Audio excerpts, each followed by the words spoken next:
இன்னையிலிருந்து நான் சொல்லிக் கொடுக்குற இந்த மெத்தடில் வந்து ஒரு சின்ன வித்தியாசம் பண்ணலான்னு நினைக்கிறேன். என்னென்னாக்கா, இப்போ நம்ம இது ஸ்போக்கன் இங்கிலீஷ்ங்கிறதுனால நான் அதிகமாக தமிழ்லேயே சொல்லிகிட்டு இருந்தாக்க ஆங்கிலம் பேசுகிற அந்த விஷயத்தில் வந்து கொஞ்சம் ஒரு பின்னடைவு ஏற்படும் நினைக்கிறேன்.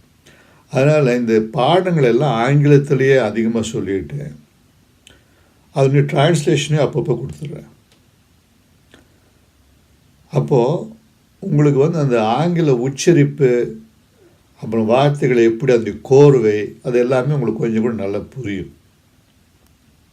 ஆனால் என்ன பிரச்சனைனா, இது வந்து வீடியோ கொஞ்சம் கூட நீளம் கூடி போயிடும். அது உங்களுக்கு ஓகேனாக்கா தெரியப்படுத்துங்க. அப்போ அந்த மெத்தடில் இனிமேல் சொல்லலாம். So from today I thought that I will change my method of teaching.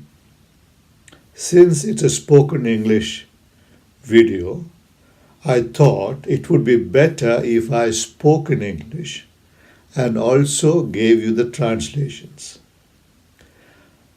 If I do this, the videos will be a slightly longer, and if you don't mind that, I shall continue with this method.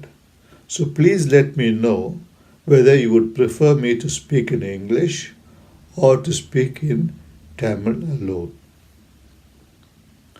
இப்போ இன்றைக்கி நான் சொல்ல போகிற ஒரு விஷயம் ஒரு அடிப்படையான விஷயம். So what I am going to talk to you about today is a very basic thing. It is about the use of the word has after I. ஐக்கு அப்புறம் has என்ற வார்த்தையை பற்றி நான் சொல்ல விரும்புகிறேன். Has is a word you should never use after I. ஐக்கு அப்புறம் has என்ற வார்த்தையை சொல்லவே கூடாது. I have already made a video in which I said that we should never use is after I. ஏற்கனவே ஐக்கு அப்புறம் இஸ் உபயோகிக்கக்கூடாதுன்னு ஒரு வீடியோ பண்ணி சொல்லியிருக்கேன் உங்கள்கிட்ட. This is a very elementary thing. இது வந்து மிகவும் ஒரு ஆரம்ப நிலையில் உள்ள ஒரு விஷயம். But why am I saying this? பிறகு நான் ஏன் இதை சொல்கிறேன்? Because there are many viewers who are learning English from the beginning. ஏன் சொல்கிறேன்னா, இந்த வீடியோக்களை பார்க்குறவங்க நிறைய பேர் ஆரம்பத்திலிருந்து ஆங்கிலம் கற்கிறவங்க இருக்கிறாங்க. They are likely to make such mistakes. அவர்கள் இது போன்ற தவறுகள் செய்யக்கூடும்.